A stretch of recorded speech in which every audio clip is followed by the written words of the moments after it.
Bienvenidos a un nuevo programa de personajes de la Venezuela virtual. Esta vez voy a hablar con una vecina prácticamente, se encuentra acá en Austria, en la ciudad llamada Graz. ¿Cómo estás, Nayari Castillo? Buenos días. Pues muy bien, terminando mi jornada de trabajo y viendo el panorama actual por aquí en Graz, que es la segunda ciudad más grande de Austria, pero es muy chiquita. Bueno, yo la llamo la ciudad de los techos rojos porque ese es, digamos, quizás lo que la diferencia de otras ciudades, que cuando tú subes a la montaña esa, que ahorita no me acuerdo cómo se llama, que ves que tiene, casi todos son techos rojos. Así es. Bueno, y algunas cúpulas de esas de iglesias verdes. Ya, Sí. Pero en comparación, digamos, con Viena o con otras sí, sí, ciudades como Salzburgo, pues llama la atención que tiene muchísimos techos rojos. es verdad, es verdad. Mira, bueno, ¿y cuánto tiempo tienes en Graz? Yo llegué a Graz en el 2013. ¿Y qué te trajo?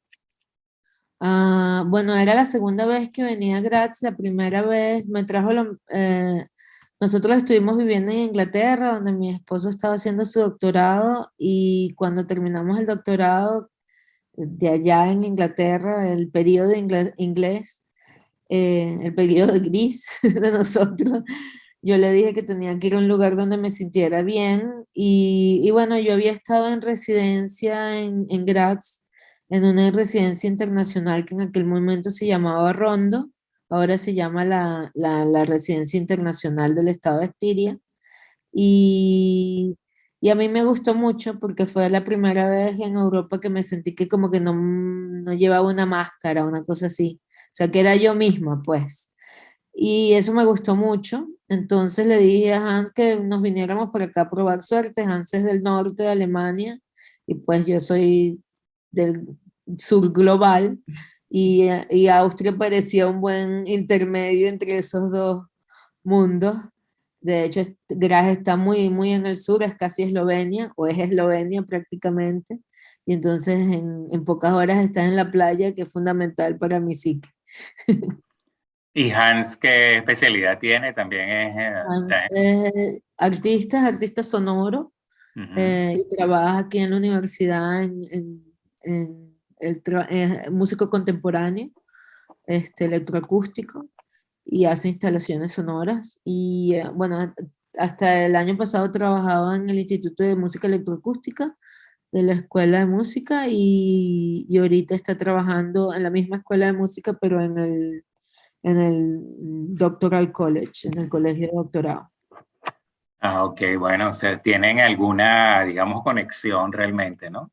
Sí, trabajamos bastante juntos. El año pasado hicimos un proyecto grande juntos, eh, segmentos algorítmicos se llamó, y fue por un proyecto, la ciudad de Graz presentó para el año 2020 un conjunto como un festival de proyectos de arte público. Yo participé con dos proyectos grandes y uno de esos fue con Hans, que era como un parkour de diferentes instalaciones sonoras en toda la ciudad. Bueno, para quizás darle un poco de lógica a esta conversa, tú, Sí. tú estás, digamos, especializada en instalaciones, es por lo que he podido ver, tanto de orden público como privado.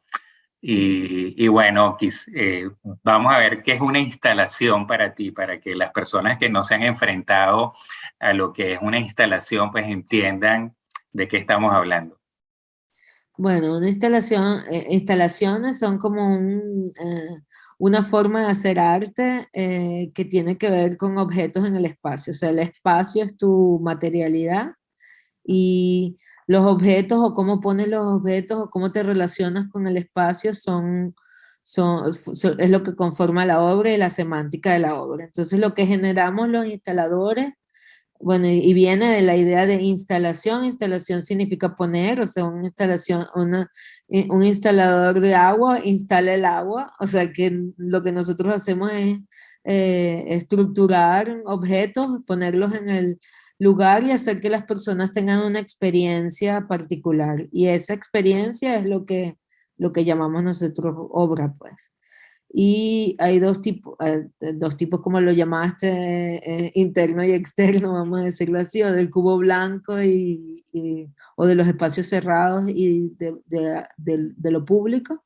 Y yo me especialicé en lo público, aunque en Venezuela y mucho tiempo de mi carrera he hecho instalaciones en lugares cerrados, vamos a llamarlo así, pero a mí me interesa mucho el contexto y me interesa mucho lo social y por eso el arte público es uno de mis lugares favoritos. Claro, pero digamos que podría considerarse que en un sitio cerrado de mucho tráfico y de dimensiones grandes también podría aplicar el mismo concepto en cierta Sí, forma, sí, ¿no? sí. Sí, porque la idea es que el cuerpo hace un recorrido, o sea, lo que lo diferencia de la escultura es que hay un recorrido. Hay porque en la escultura generas un objeto y el objeto, por supuesto, puedes rodear el objeto, puedes estar encima, hasta encima del objeto, pero quizás la instalación requiere siempre de más de un objeto, requiere de más consideraciones. Puede ser una escultura que está en un espacio particular y por la relación entre el espacio y el objeto se transforma en una instalación, ¿no? Y bueno, es la espacialidad lo que me interesa, por eso también estoy, como estoy hasta ahorita, que estoy trabajando en la Facultad de Arquitectura. Bueno, y también, o sea, he estado en instalaciones en que la gente les cuesta pensar que eso es arte, ¿no? Entonces, Claro. bueno, ¿por qué una instalación te, te, te incita, digamos, a cuestionarte, ¿es arte o no es arte? Te incita a pensar, te conectas con algo que tú mismo tienes que tomar tu decisión si le das categoría de bonito, arte, si es simplemente algo producto de los tiempos modernos. ¿Desde cuándo existen las instalaciones, por ejemplo? Bueno, yo creo que uno de los primeros, yo creo que desde hace mucho tiempo, o sea, sí, pero uno de los primeros instaladores creo que es Duchamp. eh, y aunque yo creo que en los tiempos de los surrealistas hay una relación con el espacio y los objetos muy particulares, y sobre todo los objetos absurdos y los objetos de ensueño, y esa relación con los objetos, con la multiplicidad, pueden ser catalogadas también como instalaciones, ¿no? Pero el arte de instalación es un arte contemporáneo y bueno, es entendible que mucha gente o algunos espectadores se sientan conflictuados en estar inmersos en esos elementos, pues. Porque a diferencia de muchas otras disciplinas del arte, quizás la personalidad del artista no es lo fundamental, sino que el artista como que cuestiona o pone unas preguntas en el aire con esa semántica que crea, que le da libre albedrío al observador. Y entonces, por supuesto, esa responsabilidad que le cae al observador lo asombra, ¿no? Y a veces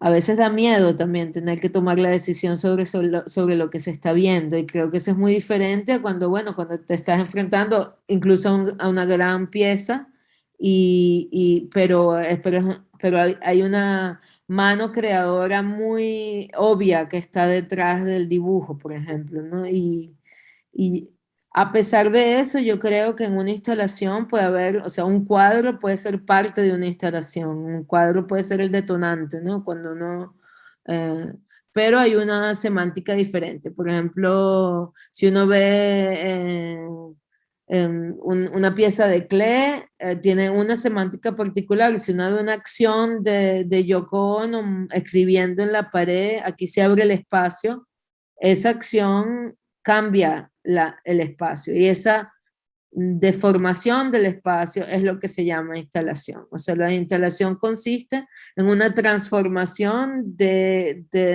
lo que está ocurriendo en una experiencia dada, por así decirlo.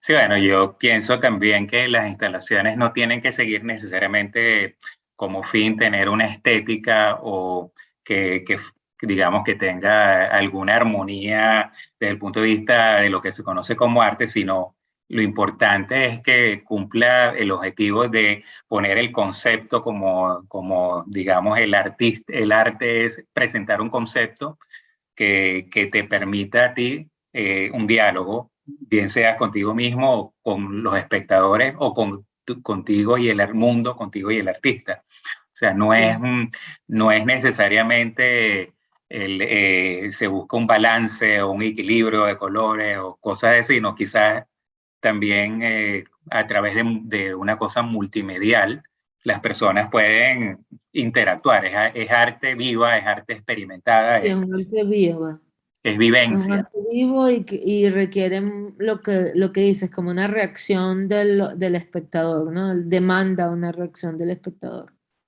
Ah, y a veces es apabullante, o sea, puede ser instalaciones que te cambien, que te afecten corporalmente y eso asombra mucho cuando eso pasa. Sí, bueno, yo, por ejemplo, pienso que, bueno, el arte venía una tendencia a que el arte fuera, en cierta forma, decorativo o que fuera de alguna u otra forma eh, siguiendo los cánones de belleza o quizás manipulando los cánones de belleza, y luego el arte del siglo XXI y ya del siglo XX, finales del siglo XIX, empezó un poquito más a presentar la actualidad, a presentar los fenómenos de la actualidad, y ahí entonces no solamente era la buena pose, la buena figura, sino lo que era la actualidad, desde una fábrica hasta una cosa muy bonita. Claro, empiezan a ser como otros los referentes, ¿no? Bueno, lo que pasa es que los artistas somos como traductores de realidad, casi que resaltadores, porque muchas veces lo que hacemos es una cosa que es muy curiosa, que a lo mejor no todo el mundo ve tan curiosa, nosotros la activamos y la hacemos venir a primer plano, vamos a decirlo así. Y entonces la gente se da cuenta, muchas cosas ya estaban, no existen, no es una cosa de descubrir, esa parte de descubrir cosas nuevas ya no está tan metida en el discurso contemporáneo del arte, pero hay una cosa de una visión particular y una sensibilidad particular para ver el mundo que creo que es una tendencia del arte contemporáneo. Y como tú dices, tiene que ver con lo conceptual, que quiere decir con las ideas, ¿no? Tiene que ver con, con formas de ver y entender la información que se está viendo. Y por eso una fábrica, bueno, no es una fábrica, sino es un conjunto de líneas y es un conjunto de estructuras que se sobreponen y entonces la fábrica deja de ser solo un espacio físico para transformarse en un conjunto de diferentes semánticas, ¿no? Es la acumulación de máquinas, es la fuerza de trabajo, es el poder social, es la parte mecánica, o sea, todas esas cosas pueden transformarse o verse a través de la lupa del arte, que al final es una forma de ver el mundo, ¿no? La integración del ser humano como una herramienta más en un sistema inmenso, ¿no? O sea que, Claro. Bueno, de hecho hay mucha gente y mucho, y más que todo en esta parte de Europa, ¿no? Tienes artistas como Boyce que de verdad te hablan de que no hay diferencia entre el arte y la vida, y esa es una premisa muy fundamental del arte contemporáneo, que estás muy cerca de lo que está en el aquí y el ahora y lo que está pasando a tu alrededor, ¿no? que bueno, yo creo que en sí toda obra de arte, digamos, tiene una connotación distinta para cada persona, pues. En el Sí, arte, digamos, de la instalación, tiene que haber más de una connotación cuando utilizas distintos medios, porque claro. lo percibes por un lado, pero lo percibes por el otro lado también, ¿no? Entonces, es, digamos, una expansión de la realidad, es una realidad extendida con un objeto, digamos, artístico, pongámoslo así, ¿no? Sí, es como si tuvieras un detonante y esa estructura que cambia lo que está pasando, te da la posibilidad de, como tú dices, expandir la visual sobre ese objeto, ¿no? Y además que a mí me gusta mucho la idea de que todas las, o sea, no hay nada erróneo o correcto en el arte contemporáneo y tampoco en la instalación, lo que significa que todas esas visiones son aceptables y correctas, o sea, son parte, y no solo esa, la obra de arte, entonces la sumatoria de todas esas visiones. Entonces tú tienes tantas obras como espectadores, o la obra está hecha de todos los espectadores que han visto aquello, ¿no? Y es muy bonito porque te habla de una colectividad necesaria para la obra que bueno, que es muy... ah, Quizás que te- te podría dar incluso el chance a ti como creadora de tener una segunda vuelta de la misma instalación, pero con los feedbacks, ¿no? Del, por supuesto. Es que yo creo que ninguna pieza está... O sea, es difícil terminar una pieza porque cualquier pieza que hagas, al cambiarla de contexto y tener otros espectadores, simplemente cambia completamente. Y eso hace que ninguna pieza sea cerrada. Todas las piezas están siempre en un continuo repensarse. sí, Y bueno, yo creo en estos días con esto de los usos de horario, el cambio de año, todas estas cosas, me releí un poco lo que era la teoría de la relatividad, ¿no? Entonces, y te pone un poco en contexto de que cuál es la importancia del espectador con respecto a cómo transcurre el tiempo. O sea, dos espectadores ven distintas cosas y sienten distintas cosas, y el mismo y tu distancia, digamos, con respecto a la Tierra te hace ver lo mismo distinto. Entonces empieza a ver como que, ok, el tiempo tiene que ver con el punto de vista o no. Y bueno, así, pero no solo eso, la medida, o sea, la existencia de tu persona en el espacio modifica la medida, lo que hace que pues todo cambia por el espectador o por la persona que esté o por cualquier movimiento, porque en el caso relativo es sobre las partículas, pero si lo ampliamos al espectador, pues es eso. Como aunque lo mida, lo estoy midiendo y esa fuerza de la medición está siendo cambiada para la presencia. Y creo que eso es muy importante porque le da, bueno, como dijimos al principio, un poder al observador muy grande, ¿no? Le da, y una responsabilidad, por así decirlo. sí, bueno, sabes que yo opino que la historia en sí solamente tiene sentido mientras existe el ser humano. Es Ujú. decir, después que se extinga el ser humano, ¿qué carajo nos importa que esté lleno el mundo de otra vez de dinosaurios o de elefantes y eso? No nos vamos a enterar cómo sigue la historia. Es decir, no va a haber una historia que ellos digan, antes existía el hombre con nosotros, ahora no existe el hombre con nosotros, por lo tanto la historia continúa así, porque nosotros no nos vamos a enterar de eso, es decir, no tiene ninguna importancia. Entonces el ser humano tiene que tratar de que siga la historia, de que haya, que esté aparte de lo que acontece y no diluirse en el espacio de tal forma que no nos enteremos cuál es el final de la película. Pero de alguna manera hay una cosa, y eso es muy interesante ahorita, esta cosa poshumana, de que el mundo existe en una cosa conectada más allá del hombre, ¿no? Y a mí me parece eso una noción muy importante para lo contemporáneo. O sea, esa cosa de experimentos que son, que no solo atienden los requerimientos humanos, sino los requerimientos expandidos, ¿no? Las plantas, los animales, o sea, cómo estamos nosotros en armonía con ese mundo. cien por Y ciento de acuerdo, 100% de claro, acuerdo, la pero historia solo escrita por nosotros, pero a lo mejor escrita por otras formas vivientes de otras maneras, ¿no? Que sabemos qué tan inteligentes son los pulpos y cómo es su manera de codificar información, ¿no? Yo creo que hay muchas cosas que no pues que no sabemos del todo y a lo mejor si nos desaparecemos, el mundo sigue su rumbo y busca otra manera, ¿sabes? La historiografía serán los anillos de los árboles que tienen una vida terrestre completamente distinta de millones de años, ¿no? Y esos millones de años pues también son una historiografía, ¿no? Sí, Sí. pero digamos que eso lo digo también con respecto a Venezuela, los dos somos venezolanos. Sí. Esta contradicciones que han habido de personas que aman mucho a Venezuela pero odian a los otros venezolanos, eso no lo entiendo yo.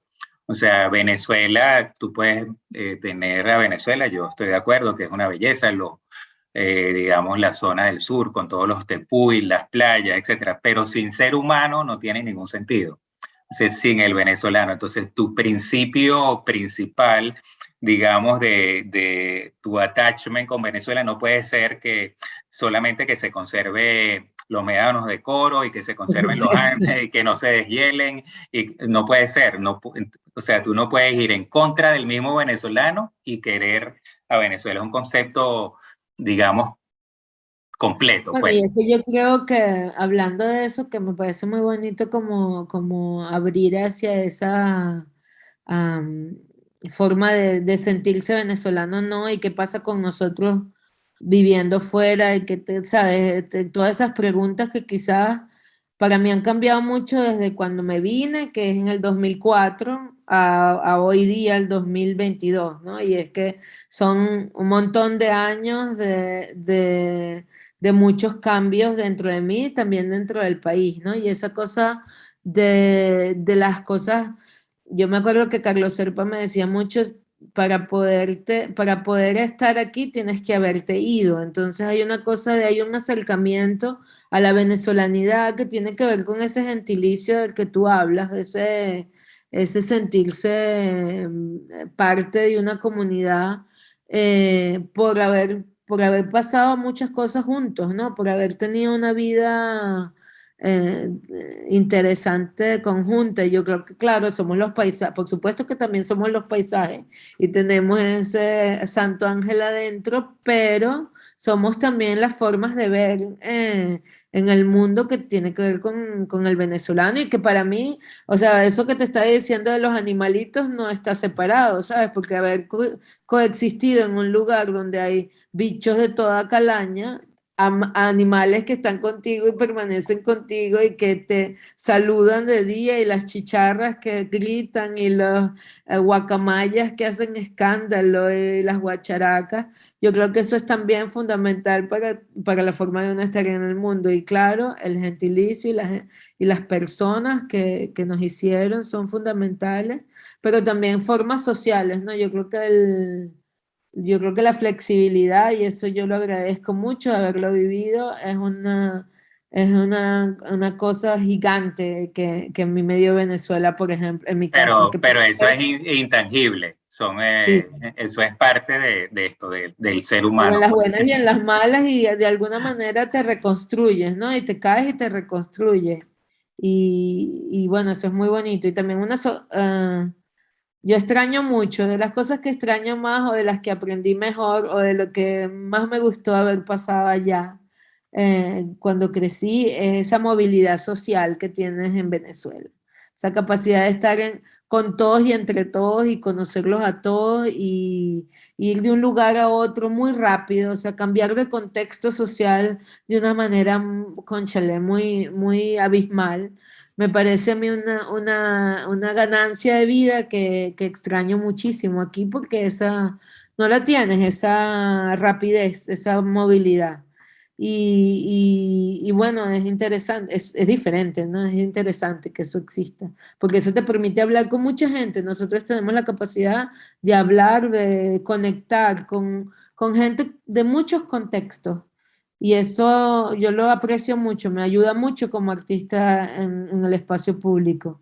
Esa capacidad a veces de escuchar, pero de conectar, o sea, de conectar y de conectar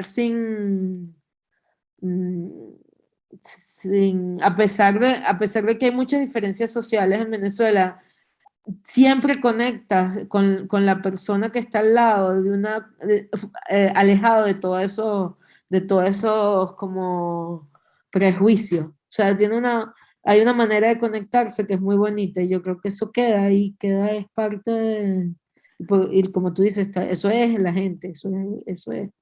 Pero Ujú. ahorita que lo dices, yo pienso que en Venezuela conseguir a alguien que sea puramente de una clase social o puramente de una clase intelectual es muy difícil porque Claro. tú siempre o te volviste intelectual usando el sistema, o sea, aprendiste, pero entonces tienes familiares o amigos que no lo son tan intelectuales, o eres rico, pero no fuiste rico siempre, y entonces pasaste por toda la gama de pobre hasta rico, o eres rico, pero tienes que convivir con todo el país que no es rico y no hay esferas solamente para ricos. O sea, tú yendo al Country Club tienes que pasar por unos barrios y tienes, o sea, no Claro. te puede, esas burbujas que existen no son exactamente super clean, o sea, no son Sí, puras, a mí sino me son, parece maravilloso, porque eso es una cosa, y eso es lo que yo llamo la contaminación positiva, que es lo que tú puedes hacer, que tú te llenas del otro, y nos pasa ahorita, yo no sé cómo es para ti, pero a mí me pasa en la cocina, me pasa en todo lo que hago, pues yo tengo una forma de permeabilidad con lo que está cerca, que bueno, que me hace, es lo mismo que estamos hablando de la relatividad, o sea, ya no eres una cosa completa, sino que eres un con el otro. Y eso a mí me gusta mucho de haberlo vivido y haberlo recibido como educación. O sea, esa cosa exactamente, que eres pobre y rico y de todas las clases en el mismo, en el mismo compuesto, por así decirlo, me parece muy maravilloso, digamos. Y que mira, puedes bueno, disfrutarlo todo, ¿no? tenemos en común la Simón Bolívar, por lo que leí. Estudiaste biología en la Simón Bolívar, yo sí estudié ingeniería eléctrica. Este, eso, por ejemplo, es una de las burbujas en las que estuvimos los dos juntos. Sin embargo, en la Simón Bolívar tú te das cuenta de que también llegan personas de todo el país, que hay personas de distintas clases sociales, que hay personas que traen, digamos, conocimientos de escuelas privadas como personas que traen conocimientos de escuelas públicas. Y todo o sea, no es un elitismo, no existe el elitismo intelectual o el elitismo de las notas de los exámenes de admisión, sino ahí se empieza otra vez a fusionar todo lo que el país como es, y es interesante, pues. Sí, bueno, porque es un espacio es un espacio donde todos los grupos coinciden por esta cosa del conocimiento, ¿no? Y eso me parece, sí, es un lugar muy particular, la Simón, es verdad. Es verdad. Y cómo deja marcado, ¿no? A mí me parece muy interesante que como uno vuelve a esa experiencia tantas veces, ¿no? Em, yo estudié allá biología, me fui por la parte molecular y, y yo creo que la biología, a pesar de que, claro, yo estoy en un área muy distinta, la biología me dio a mí una forma de pensar, una forma de estructurar de la que yo nunca voy a deshacerme, ¿no? Una forma de ser curioso y una forma de investigar, de repetir, de hacer experimentos y que se repitan y también de trabajar metodología muy particular que viene de ese contacto con la ciencia con la Simón Bolívar en particular, porque tenía unas formas de hacer las cosas, pues. Y yo creo que siempre están ahí, son parte muchos de mis trabajos también tienen una cosa con el imaginario científico, aunque no lo hablan todo el tiempo, esto está allí. Hay parte de esa manera de entrar a la información que tiene que ver con la ciencia y tiene que ver con esas semánticas que aprendí en la universidad, ¿no? Que aprendí en la semántica. Sí, bueno, yo adoré estar en la universidad, lo único que en mi época, que soy carné 76, yo creo que no estábamos muy conectados con la realidad del país en cuanto a pensum.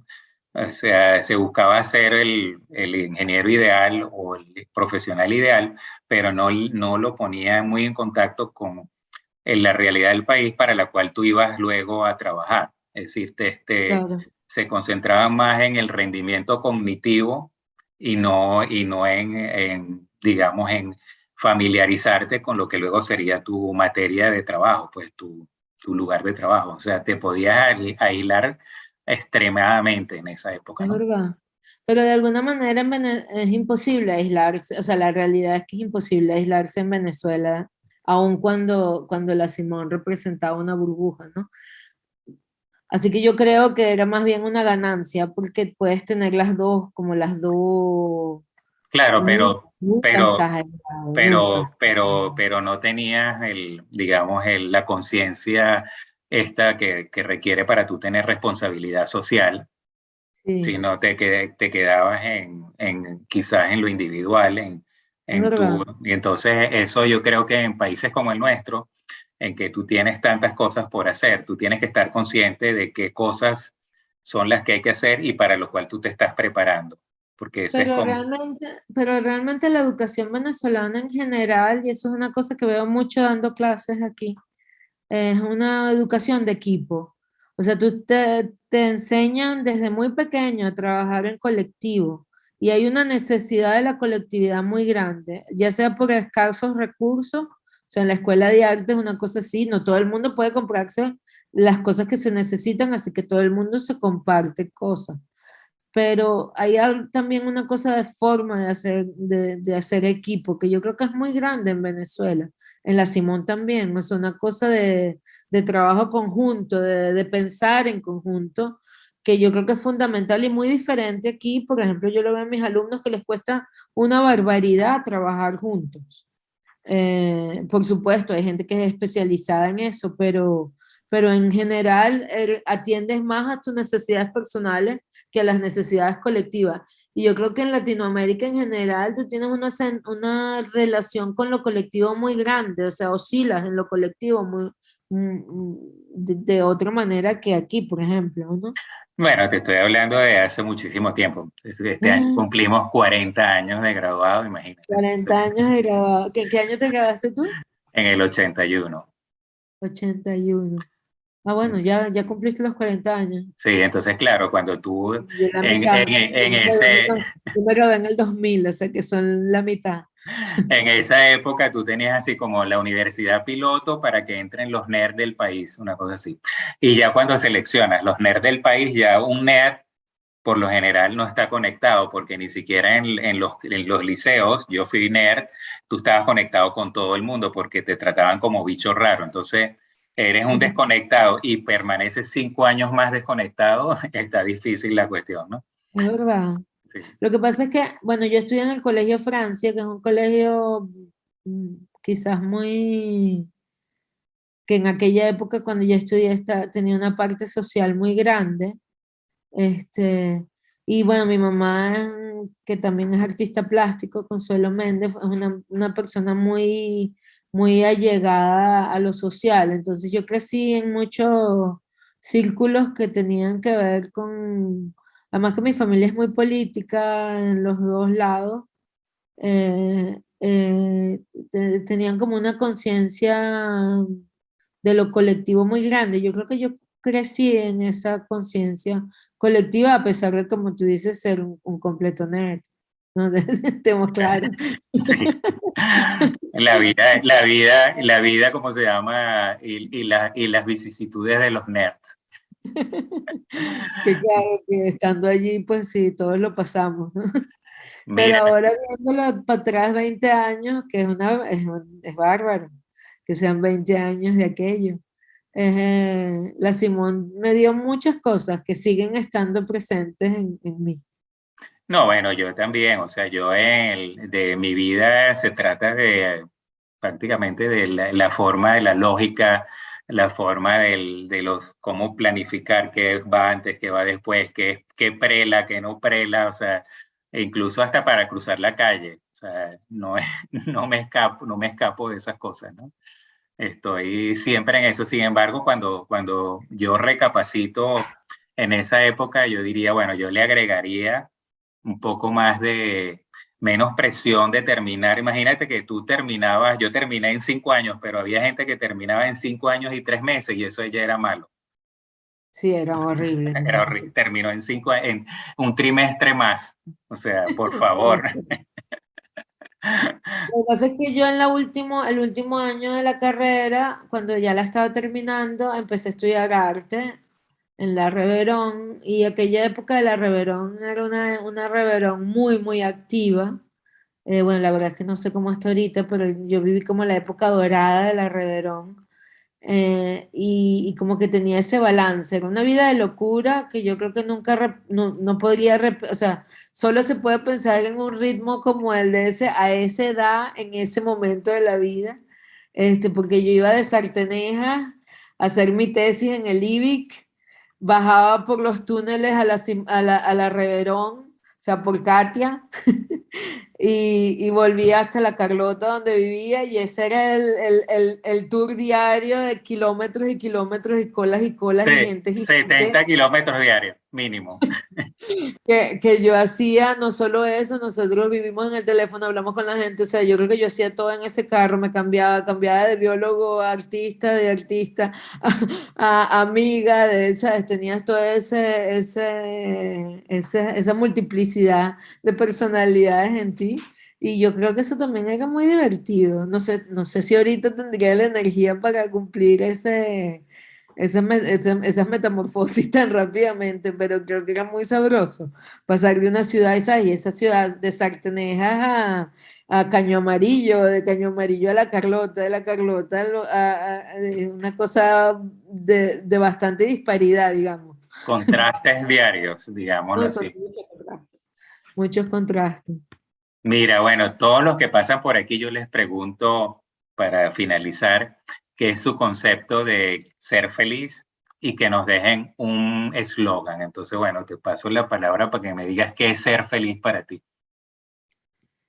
Cónchale, que ser feliz, yo creo que es poder acostarse con la tranquilidad de haber ayudado y estar bien en el mundo. Para mí ser feliz tiene mucho que ver con colaborar, y tiene mucho que ver con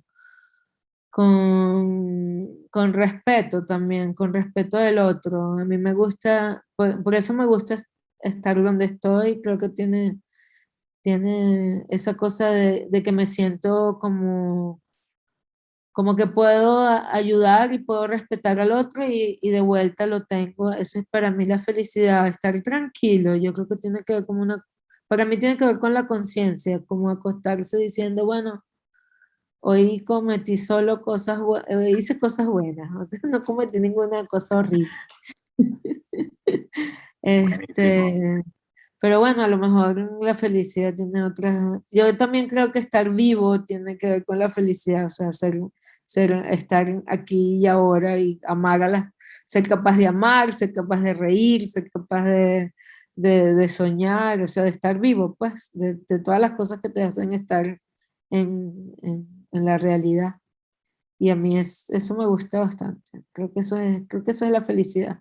Creo que a veces creemos que la felicidad está en el futuro, y la felicidad está aquí, ahora, y donde la estás teniendo, ¿no? Porque el futuro es tan relativo, Sí, tan difícil de creer. incierto. Y, Y un y, y- eslogan, y un imagínate, eslogan, qué difícil, un eslogan, un motus de vida. un motus de vida.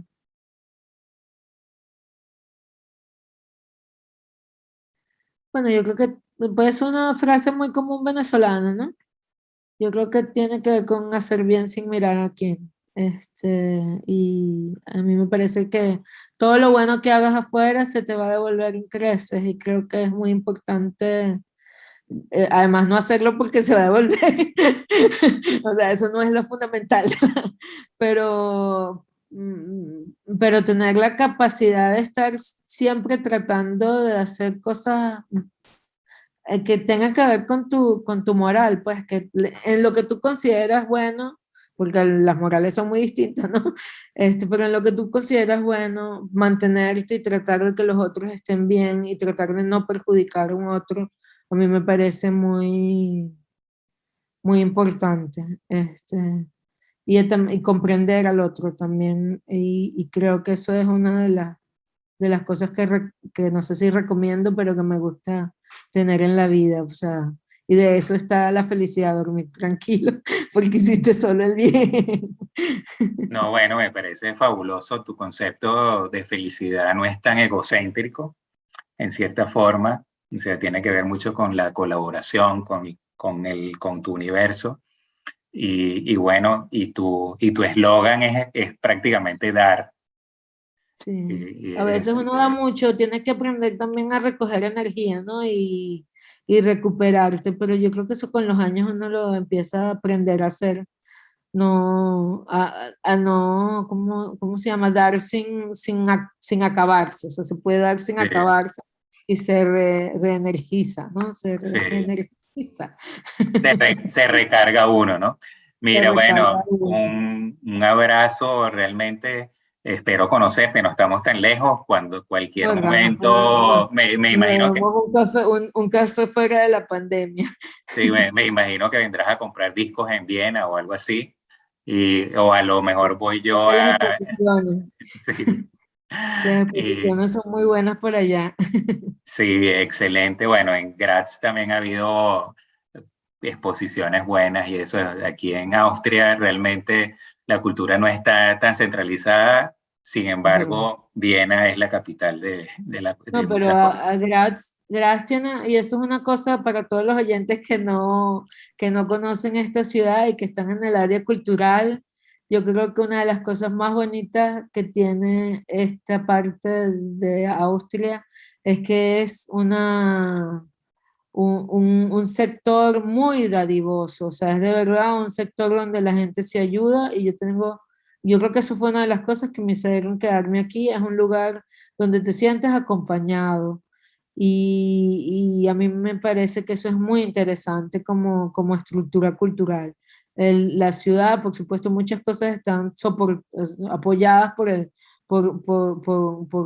lo social, por la ciudad y el Estado, y creo que eso hace que haya como una cosa de camaradería que es muy interesante en esta ciudad. Es muy activa culturalmente, tiene muchos proyectos de arte y tiene muchos proyectos alternativos y tiene las dos cosas, ¿no? La parte institucional bien formada, pero también tiene muchas cosas alternativas.